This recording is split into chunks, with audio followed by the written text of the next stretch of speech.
Today's show is dedicated to the memory of a person I'm proud to call a friend, a mentor, and an inspiration in life and in radio, Doc Thompson. As tough as that transition is, let's dive in depth into a topic that bugs me like no other from this past week. This hissy fit being thrown over Howard Schultz's potential run for president in 2020.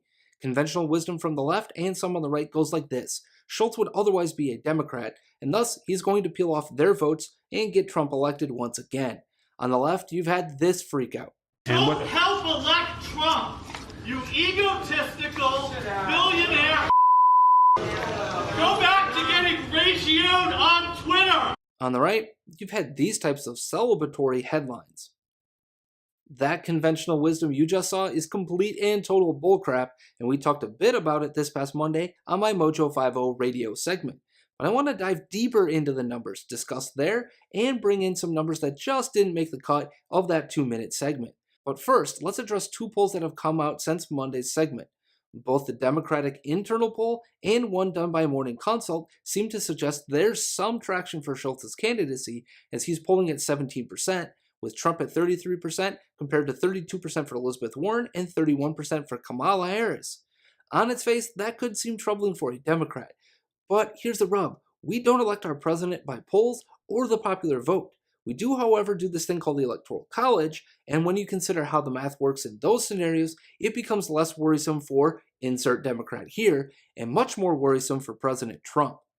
That's because of the highlight number from Monday's segment, 200, which is the number of electoral votes the Democrat will start with no matter who wins the primary. Why do I know that number is solid? Well, it's something Steve Deace likes to point out as balkanization. This country isn't politically polarized like the media continues to drive home. It's culturally balkanized.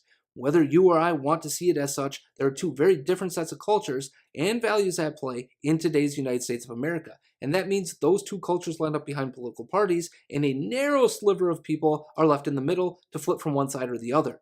And just how narrow of a group are we talking about, though? One of the other main numbers in Monday's segment was this, 6.7 to 9.2 million, which is the range of estimates for those who voted for Obama and then went Trump in 2016. Those are the types of voters that will swing this election for or against Trump, just like they did the last time out. But it's equally important to understand who those voters were and how a Schultz candidacy would affect them. Let's take a look at the type of person who fits the target demographic of a Starbucks customer. According to the Motley Fool, the company considers its core customer to be educated, with an average age of 42 and an average income of $90,000. Now, who does that sound like on the political front? Can you say the female suburban voter? Because I can.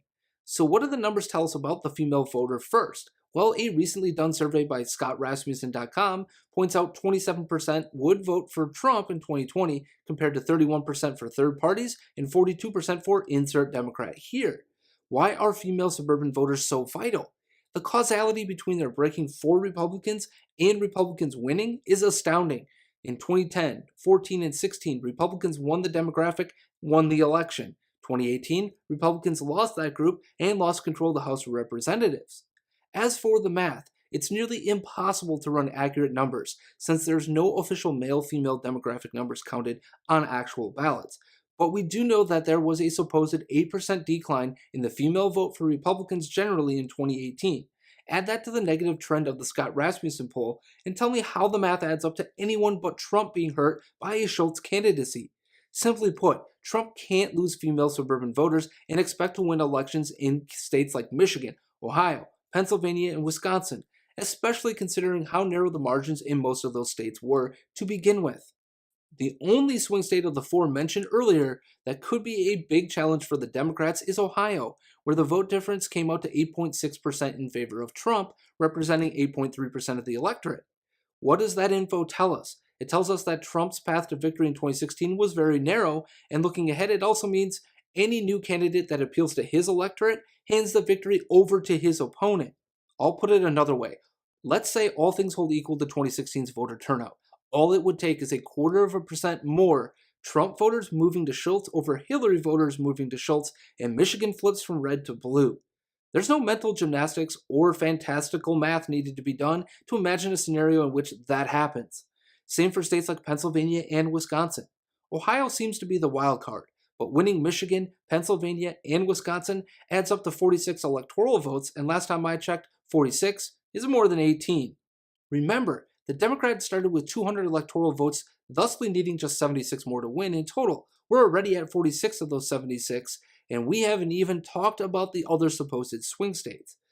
But let's continue to explore which side would have more of their vote peeled away by Schultz. Let's just take the female vote that we talked about above as the example. Trump won that vote in 2016, and now he's trailing by over 15 points to the Democrat with Schultz in the mix. How exactly does that number, even if it's a generic nationwide number, hurt the Democratic chances at winning key states?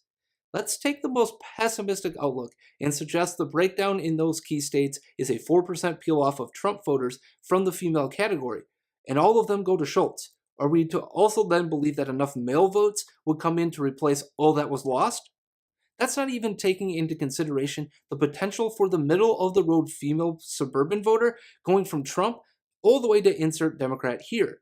Oh, and did I mention that females outnumbered male voters in all of those key states last time out? So where is the pickup by Trump going to come from? We haven't even mentioned the blue-collar worker in the Rust Belt either. One could say these are the very definition of the classic liberal, believing in old-school Democrat policies, who in the 2020 election cycle would be the embodiment of those values. As we've already highlighted, that isn't Trump, and that sure isn't whomever the Democrats nominate. Let me also ask you this, which is more likely, swing voters who went Clinton last time being a larger percentage of the votes in those states, or swing voters who went Trump? Which is more likely this time around then, Schultz having more Trump voters to pull from or Clinton voters? And if you believe the Democratic nominee will have the ability to pivot to the center after the left has pushed even further left in the past few years, let's talk some business over an oceanfront property in South Dakota.